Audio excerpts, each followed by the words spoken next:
ان کو ڈسکرائب کرنے کے لیے ہمارے پاس اب کوئی الفاظ نہیں ہے. Words have lost the meaning. یہ جو کچھ ہو رہا ہے اس کو میں کیسے ڈسکرائب کروں؟ میں کہوں کہ یہ بہت پینفل ہے، یہ بہت تکلیف دہ ہے، یہ بہت اننرونگ ہے، یہ بہت شاکنگ ہے، یہ بہت عذاب ہے، یہ بہت غم ہے، یہ بہت دکھ ہے، یہ بہت جبر ہے، یہ بڑا ظلم ہے. کیا میں الفاظ اس کے لیے استعمال کروں؟ یا ان سب چیزوں کا مکسچر کوئی الفاظ ہو؟ میرا تو نہیں خیال کہ اردو کے اندر کوئی ایسے الفاظ ہیں، شاید انگریزی میں، فرینچ کے اندر، عربی کے اندر کوئی ایسے الفاظ ہوں جو اس گروٹیسک فینومینا کو ایکسپلین کر سکتے ہوں کسی ایک لفظ کے اندر، جو پاکستان میں پاکستان کے لوگوں کے ساتھ اس وقت ہو رہا ہے اس کو ڈسکرائب شاید کوئی کر سکے. لیکن ڈاکٹر شیریں مزاری اکیلی نہیں ہے. میں نے وہ بھی فوٹیج دیکھی جہاں ڈاکٹر سلمان شاہ صاحب کی صاحبزادی، جو پاکستان کی پرومیننٹ فیشن ڈیزائنر ہیں، جنہوں نے اس ملک کی عزت میں اضافہ کیا اپنی کریٹیوٹی سے،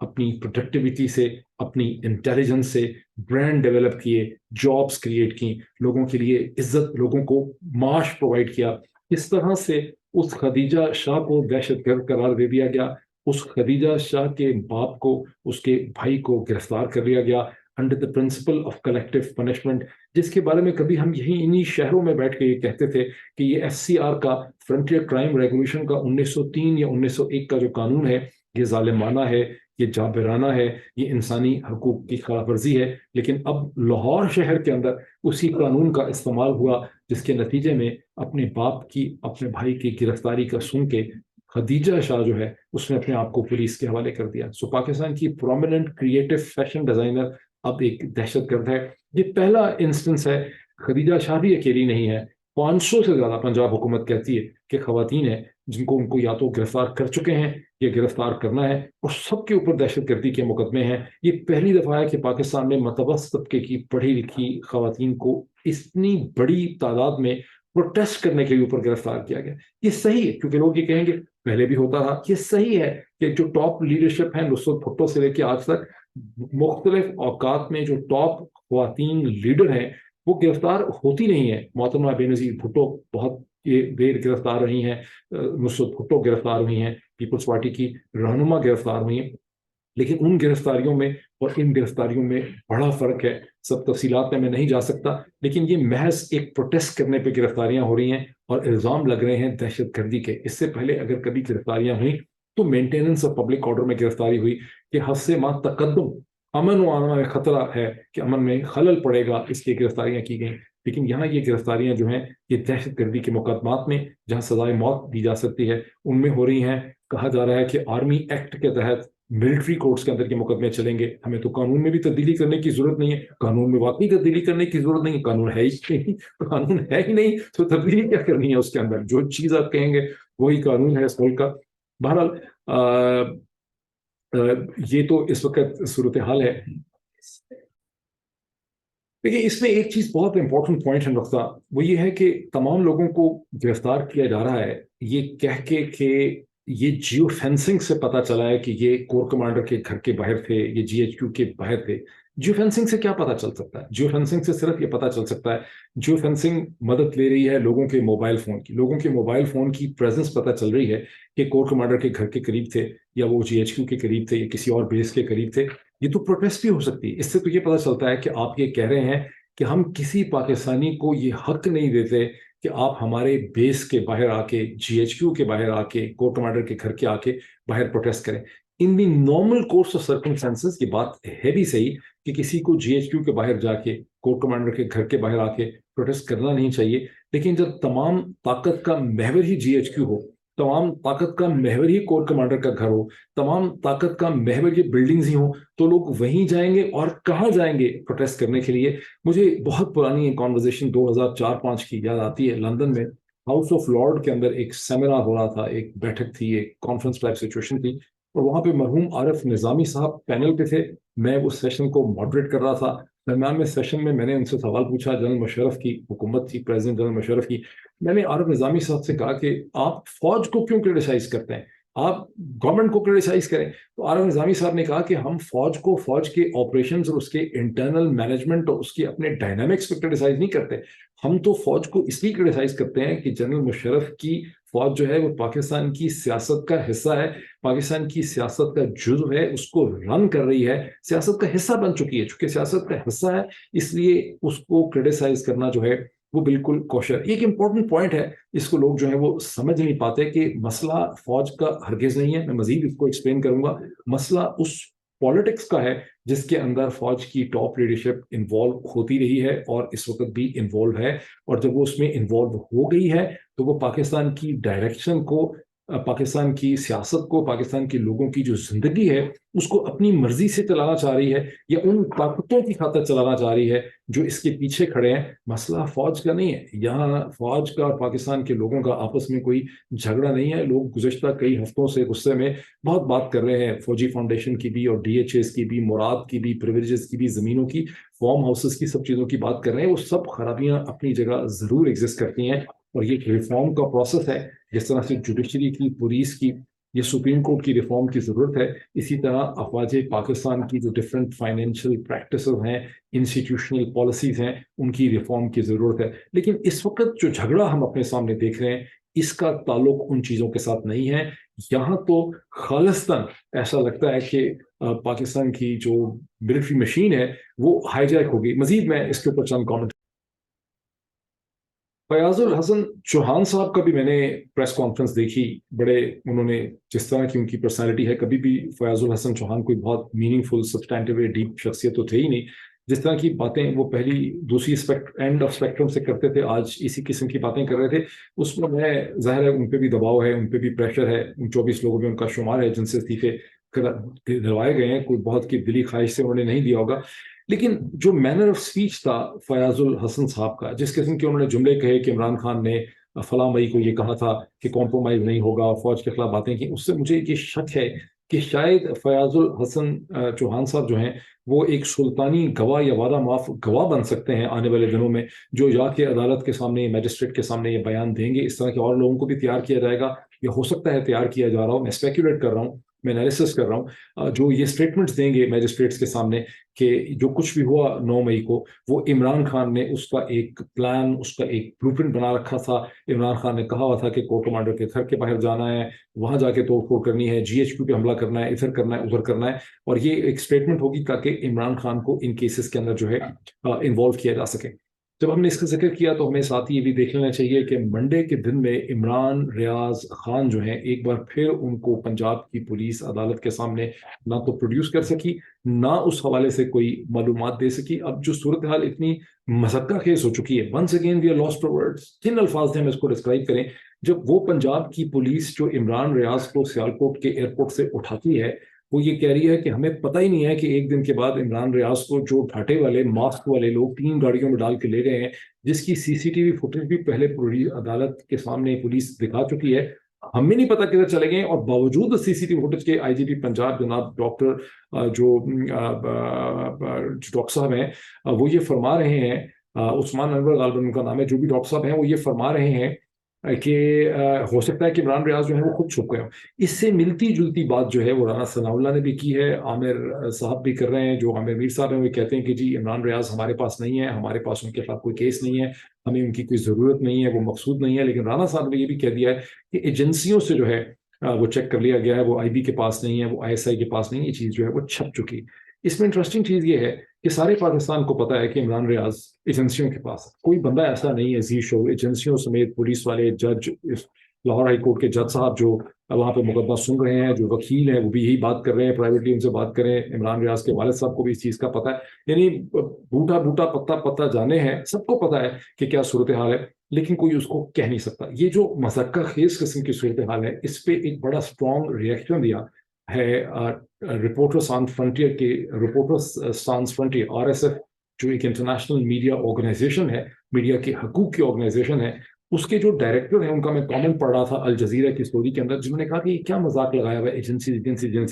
کھل کے کیوں نہیں کہتے کہ عمران ریاض جو ہے وہ ملٹری انٹیلیجنس کے کنٹرول میں ہے۔ لیکن عمران ریاض کا ایشو ہو، فیاض الحسن چوہان کا ہو، خدیجہ شاہ کا ہو، ڈاکٹر شیریں مزاری صاحبہ کا ہو، یا ان 24 لوگوں کا ہو جن سے استعفے لیے گئے ہیں، یہ سب اس کا جو بیک گراؤنڈ ہے، جو کنیکٹنگ بیک گراؤنڈ ہے، وہ یہ ہے کہ سب کو یہ باور کروا دیا گیا ہے کہ اس ملک میں کوئی قانون نہیں ہے, کوئی کانسٹیٹیوشنل فریم ورک نہیں ہے, یہاں کوئی عدالت نہیں ہے, کوئی ہائی کورٹ نہیں ہے, کوئی سپریم کورٹ نہیں ہے, آپ کی کہیں سنوائی ہو نہیں سکتی, آپ کو صرف ہمارے سے ڈیل کرنا ہے. یہ وہ صورتحال ہے جس کے اندر ایک نیا پولیٹیکل انیشیٹو جو ہے وہ پلان کیا جا رہا ہے, اور میں اس کو آپ کو ایکسپلین کرنا چاہتا ہوں کہ ایکچوئل گولز یہاں پہ ہیں.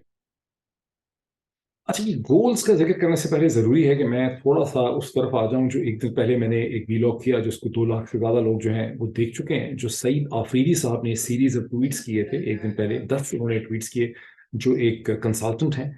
جو بہت امپورٹنٹ جو گورنمنٹ کی ڈپارٹمنٹس ہیں یورپ کے اندر, برطانیہ کے اندر اور امریکہ میں, ان کے ساتھ کنسلٹنگ کرتے ہیں. ہی از ورک لاٹ, جس کے میرا خیال 20 برس سے وہ امپورٹنٹ انسٹیٹیوشن کے ساتھ یہاں پہ کام کر رہے ہیں. اور ویسٹرن ورلڈ کے اندر between London, Washington and Brussels, Saeed Afridi is a very respected and a very connected نیم.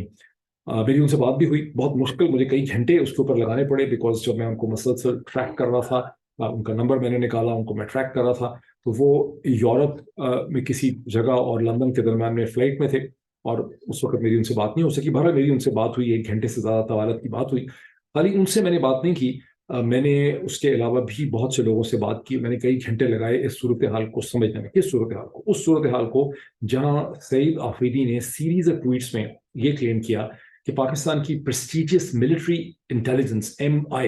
نے ایک رپورٹ سبمٹ کی ہے ویکینڈ پہ, غالباً فرائیڈے کے دن, to the Pakistan army chief جناب جنرل عاصم منیر صاحب کو, جس میں یہ اسسمنٹ دی گئی ہے کہ 9 مئی کے جو واقعات ہوئے ہیں اس کے اندر یہ لگ رہا ہے کہ ان واقعات کو انسٹیگیٹ کرنے میں, کنسیو کرنے میں, انہیں آگے چلانے میں, ان کو بڑھاوا دینے میں, ایگزیجریٹ کرنے میں, آرکیسٹریٹ کرنے میں جو ہے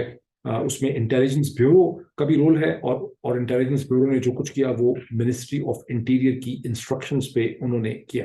جب یہ ظاہر ہے اس کو اب تک ہزاروں دفعہ ان کے ٹویٹس ری ٹویٹس ہو چکے ہیں, میری اس ویڈیو کو 2 لاکھ سے زیادہ لوگ دیکھ چکے ہیں, تو مجھے اس کا رد عمل بھی ملا. بعض خاصے انفلوئنشل قسم کے لوگوں نے جو کنیکٹڈ ہیں, میں سمجھتا ہوں اس وقت اسٹیبلشمنٹ کے ساتھ یا پنڈی کے ساتھ, انہوں نے مجھے یہ کہا کہ بھائی اس قسم کی کوئی MI کو نہ کہا گیا ہے رپورٹ لکھنے کے لیے, رپورٹ بنانے کے لیے, انویسٹیگیٹ کرنے کے لیے, نہ MI نے کوئی اس قسم کی رپورٹ سبمٹ کی ہے. بعض لوگوں نے مذاق بھی اڑایا کہ MI کی کیا ہمت ہے کہ ایسی رپورٹ آرمی چیف کو سبمٹ کریں, جب آرمی چیف چاہتے نہیں ہیں کہ ان کے سامنے کوئی ایسی رپورٹ رکھی جائے. تو یہ ضروری تھا کہ میں اس معاملے کی تہ تک جاؤں, پھر میں نے اس پہ خاصا ٹائم لگایا اس کو سمجھنے کے لیے. تو پہلا جواب یہ ہے as a result of my discussions کہ ڈیفینیٹلی ایک ایسی MI کی ملٹری انٹیلیجنس کی رپورٹ 9 مئی کے واقعات کے حوالے سے ایگزسٹ کرتی ہے, جو رپورٹ گزشتہ چند دنوں سے ان میکنگ تھی. یہ ایک اسیسمنٹ رپورٹ ہے جس کے اندر ایویڈنسز بھی ہیں اور اسیسمنٹ بھی ہے, ایک ججمنٹ دی گئی ہے, اور یہ report through proper channel I ہے, اور یہ نیچے سے اوپر آئی ہے ٹریول کر کے, اور پراپر چینل سے یہ پاکستان کے army chief general Asim Munir صاحب کو کے سامنے رکھی گئی. اچھا, ایک تو یہ بات ہو گئی. اور یہ رپورٹ کہتی کیا؟ یہ رپورٹ یہ کہتی ہے کہ پریپونڈرنس آف ایویڈنس کی بیسس پہ یہ اسیسمنٹ ہے کہ IB نے یہ کیا ہے on the instructions from the ministry of interior. یاد رہے کہ minister of interior Rana Sanaullah ہیں, اس کے علاوہ منسٹری آف ڈیفینس کے بعض اشخاص, کچھ سیاستدان, کچھ اور سٹیزن پرومیننٹ جو ہیں, ان سب کا اس میں رول ہے. اور یہاں پر ایک پلان یا پلاٹ ایگزسٹ کرتا تھا کہ کس طرح سے لوگوں کو لے جایا جائے اور ملٹری انسٹالیشنز پہ حملے کیے جائیں, اور اس کے پیچھے پولیٹیکل مقاصد نظر آتے ہیں. لیکن رپورٹ یہ آرگیو کرتی ہے کہ ضروری ہے کہ اس کو بہت ڈیپ پروب کیا جائے اور اس کی روٹس تک پہنچا جائے, اور اس کے پیچھے جو اغراض و مقاصد ہیں ان کو سمجھا جائے. اب رپورٹ کی وجہ سے MI کے افسران میں تھوڑا سا جو یہ لیک کیوں ہوا, the question is this کہ یہ لیک کیسے ہوئی اور یہ بات سعید آفریدی تک کیسے پہنچی, کیونکہ جنہوں نے کی انہوں نے اپنی زندگی خطرے میں ڈالی ہے, جس کو سولجر سپیک جو ہے میجر ریٹائرڈ عادل جو ہے وہ اکثر لوگوں کو ریفر کرتے ہیں ٹو خاموش مجاہد. تو یہ بھی خاموش مجاہد ہی ہیں جنہوں نے اپنے سورسز کے ذریعے انفارمیشن سعید آفریدی تک پہنچائی. اور ان کا مدعا کیا ہے, وہ کیا چاہتے ہیں؟ ان کا مدعا یہ ہے کہ انہوں نے یہ دیکھا by the time of Monday, یعنی فرائیڈے ختم ہو گیا, سیٹرڈے ختم ہو گیا, سنڈے ختم ہو گیا, منڈے ختم ہو گیا,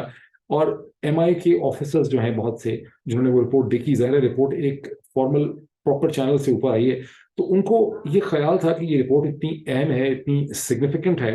اور اس کی فائنڈنگز اتنی امپورٹنٹ ہیں, یہ بام شیل ہے گیون دا فیکٹ کہ 9 مئی کے اوپر جس قسم کے ایکشنز آرمی چیف انیشیٹ کر رہے ہیں گیرزن جا کے, تو اس رپورٹ کے بعد دوڑیں لگ جائیں گی, رپورٹ کے بعد میٹنگ شروع ہو جائیں گی, اس رپورٹ کے اوپر بہت سیریسلی اس کو لیا جائے گا. لیکن انہوں نے یہ دیکھا کہ آرمی چیف کے آفس نے رپورٹ کو گھاس بالکل نہیں ڈالا ہے, اور رپورٹ کو شیلف کر دیا گیا ہے, اس کو سائڈ پہ رکھ دیا گیا ہے, which is also visible the way things have developed. اگر آپ یہ دیکھیں کہ یہ رپورٹ سبمٹ ہو گئی ہے فرائیڈے کے دن میں ایوننگ تک, تو Friday, Saturday, Sunday, Monday, Tuesday اب تک گزر چکا ہے آپ کے سامنے, ویڈنسڈے شروع ہو گیا پاکستان میں. تو آپ کو کوئی بھی چیز ایسی ہوتی نظر نہیں آ رہی جس سے لگے کہ پاکستان کی آرمی چیف نے یا جی ایچ کیو نے جو وہ کاروائیاں پاکستان کے معصوم لوگوں کے خلاف انہوں نے شروع کر رکھی ہیں, پولیٹیشینز یا پولیٹیکل پارٹی کے خلاف, اس میں کسی قسم کی بھی کوئی کمی نہیں آئی. اس کا مطلب ہے کہ ظاہر ہے کہ رپورٹ کو انہوں نے سیریسلی نہیں لیا, اور چونکہ ایم آئی کے اندر یہ فیلنگ ہے کہ رپورٹ کو سیریسلی لینا چاہیے تھا, اس لیے ایک طرح سے آپ یہ کہیں کہ پاکستان کے آرمی چیف کو باور کروانے کے لیے یہ انفارمیشن جو ہے وہ لیک کی گئی ہے. لیکن اس کی کچھ اور بھی ڈائنامکس ہیں. جو سعید آفریدی ہیں, ان سے میری بہت تفصیلاً بات ہوئی, وہ مجھ سے بہت زور دے کے کہتے ہیں کہ رپورٹ لکھنے والوں کا بھی اور ان کا اپنا بھی یہ خیال ہے کہ آٹومیٹکلی یہ اسیوم نہیں کر لینا چاہیے کہ پاکستان کے آرمی چیف جو ہیں ان کو پتہ ہوتا کہ منسٹری آف انٹیریئر کا یا آئی بی کا کوئی اس طرح کا پلان یا پلاٹ ہے, اور آرمی چیف ان واقعات سے کے اوپر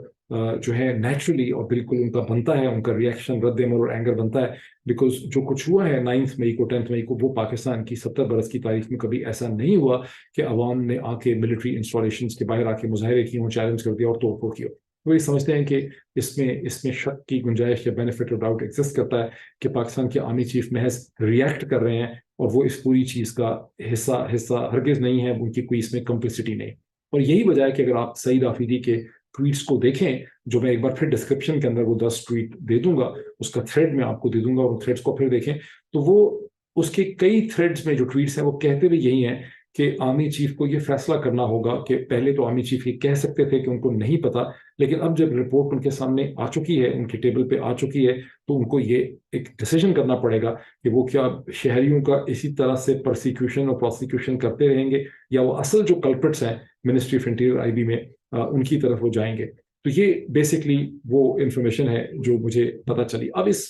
جو کلیم ہے سعید آفریدی کا, اس کے اوپر بھی بڑی کرٹیسزم ہے جو بہت سے لوگوں نے کی ہے, اس یوٹیوب کی ویڈیو کے نیچے بھی کی ہے, میرے ٹویٹ کے نیچے بھی کی ہے, سعید جو میں نے ری ٹویٹس کیے ہیں سعید آفریدی کے. اور وہ کرٹیسزم یہ ہے کہ مانا کہ آئی بی کلینڈسٹائن ہے اور آئی بی کھیل سکتی ہے, اور آئی بی کا پی ایم ایل این کی حکومت کے ساتھ بڑا پرانا تعلق ہے, لیکن کور کمانڈر کے گھر کے اوپر جس طرح کا حملہ ہوا یا ہونے دیا گیا,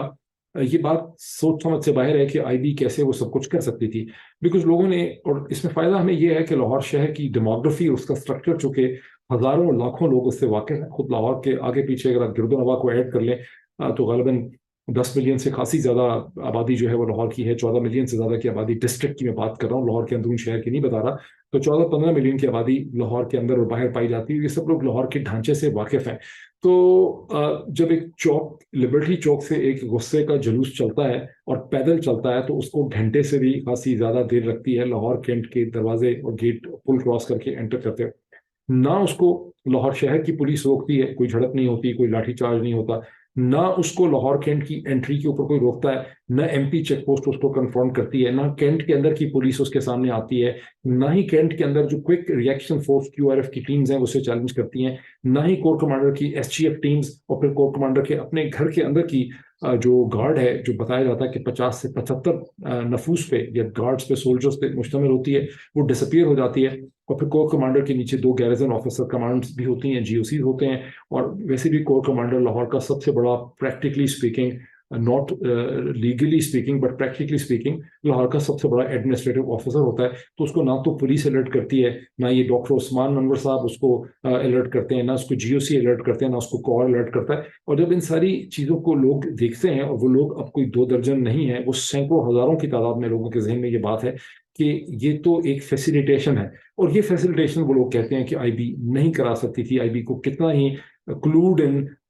ویل آئلڈ انٹیلیجنس ایجنسی آپ کیوں نہ مان لیں, یہ آئی بی کے بس کی چیز نہیں ہے, آئی بی کی کیپیسٹی میں نہیں ہے. تو یہ ایک امپورٹنٹ آبزرویشن ہے جو میں نے سعید صاحب سے بھی شیئر کی ہے, اور وہ اس کا کوئی مجھے خاطر خواہ تسلی بخش قسم کا جواب جو ہے نہیں دے سکے, کیونکہ ویسے بھی ان تک تو انفارمیشن پہنچی ہے. وہ غالباً پاکستان کے اندر کی ہونے والی ڈیولپمنٹس کو اتنا day by day, moment by moment جو ہے وہ نہیں دیکھ سکتے ہوں گے جس طرح سے میں اور آپ جو ہے اس کو دیکھ سکتے ہیں. سو میرا اس پہ استدلال بڑا کلیئر ہے کہ جو کچھ بھی ہوا 9 مئی کو, یہ ایک پلاٹ, ایک اسکرپٹ ہے ایک طرح کا, یہ ایک سوچا سمجھا منصوبہ تھا جس کی بیسس بڑی کلیئر تھی. یہ ابھی جب اس کے آگے کا میں ڈسکرائب آپ کو کروں گا کہ اس کے گولز کیا ہیں تو آپ بڑی اچھی طرح سمجھ سکیں گے کہ کیا ہے. دیکھیے میں یہ سمجھتا ہوں کہ جو جدوجہد و کشمکش ہے پاکستانی سیاست کی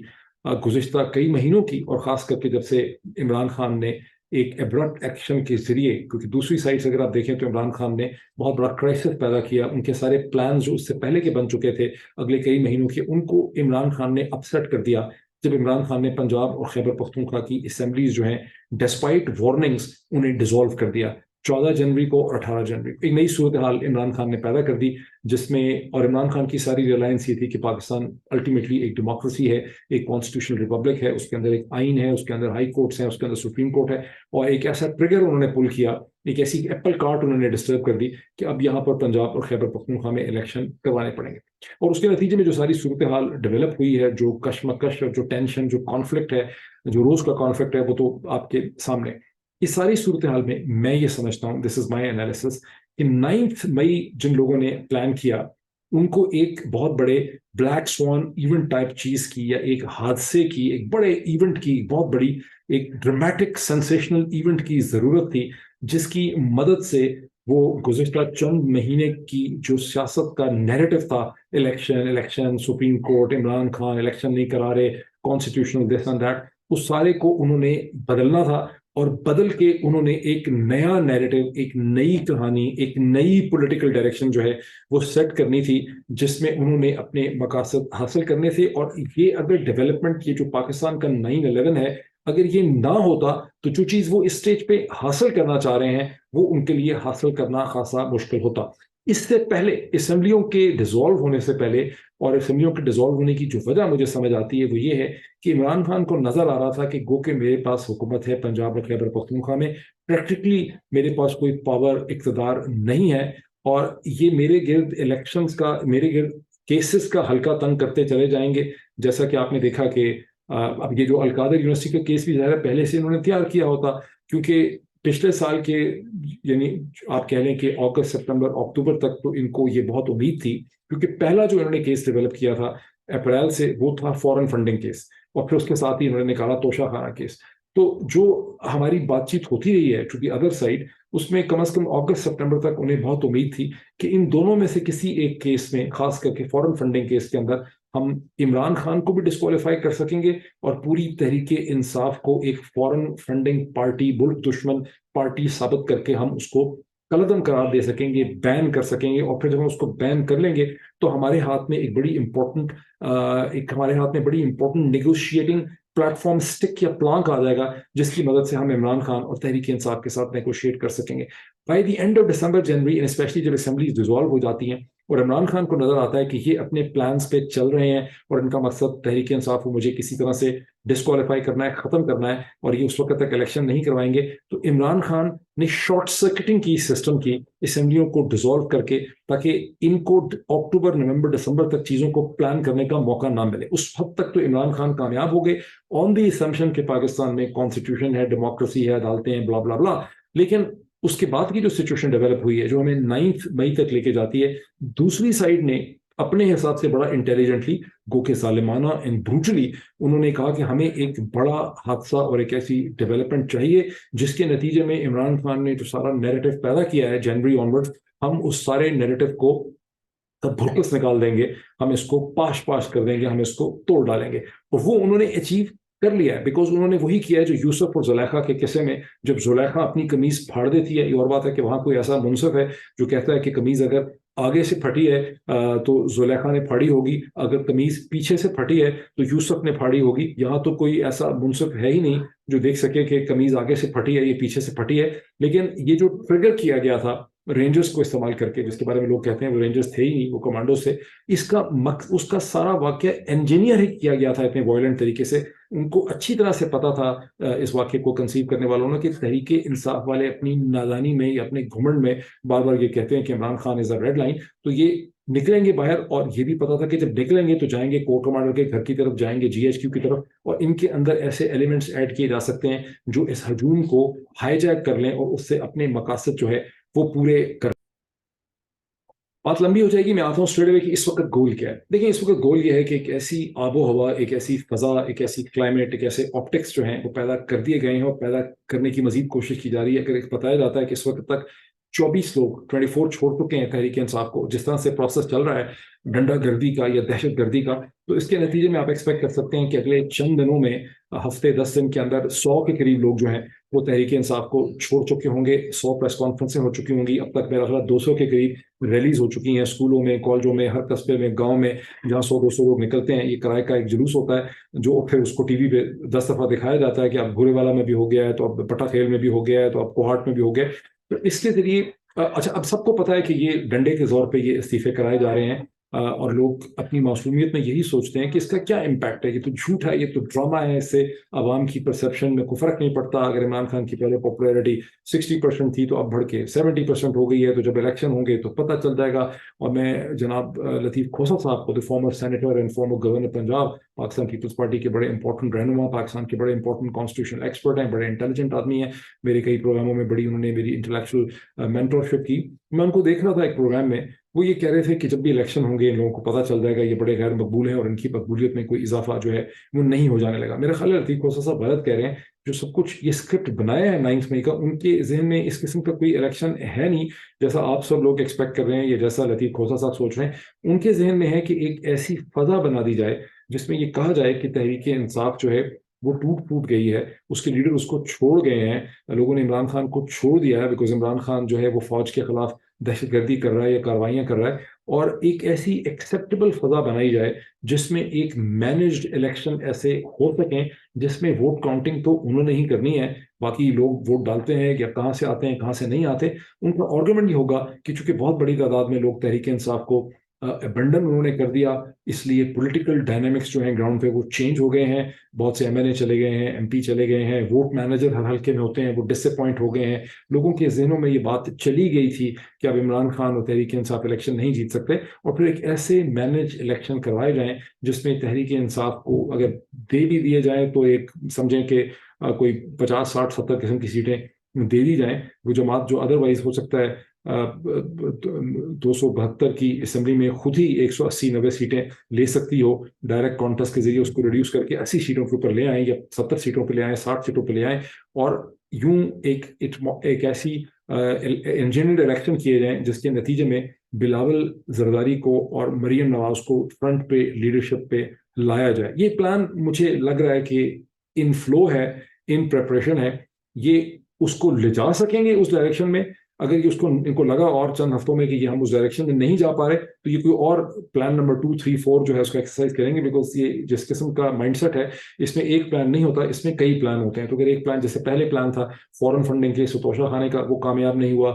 تو پھر کئی آلٹرنیٹ پلان سائملٹینسلی چل رہے ہیں. تو یہ پلان اس وقت یہی لگتا ہے کہ آپ نے ایک ایسی فضا بنا دی ہے تحریک انصاف کے گرد کہ اب الیکشن یہ کروانا چاہیں گے. یہ چاہیں گے کہ اکتوبر یا اکتوبر سے پہلے الیکشن کروا دیں اور ساری ویسٹرن ورلڈ کو یہ دکھائیں. اور ویسٹرن ورلڈ کا بھی جو مسٹری ہے بہت امپورٹنٹ ہے. جو تینوں سینٹرز آف پاور ہیں، واشنگٹن، لندن، برسلز، وہ تینوں سے آپ دیکھیں کہ جو کچھ ہوا ہے پاکستان میں، ملٹری کورٹس میں سویلینز کے مقدمے چلنا تو کوئی چھوٹی چیز نہیں ہے پولیٹیکل انریسٹ کے چیز میں. اس کے باوجود ایک سائلنس آف ڈیتھ ہے. اس کا مطلب ہے کہ ان کو موقع دیا جا رہا ہے کہ آپ نے جو گند پی ٹی آئی کا اور عمران خان کا صاف کرنا ہے اس کو صاف کر لیں، اور صاف کر کے ہمیں ایک اسٹیبلٹی لا کے دکھائیں. پھر ہم آپ کی باقی چیزیں اور ضروریات کی طرف دیکھتے ہیں، I M F, other financing support and so on. تو اب تک کی یہ سچویشن بنتی ہے. میں آج بہت لیٹ ہو گیا تھا،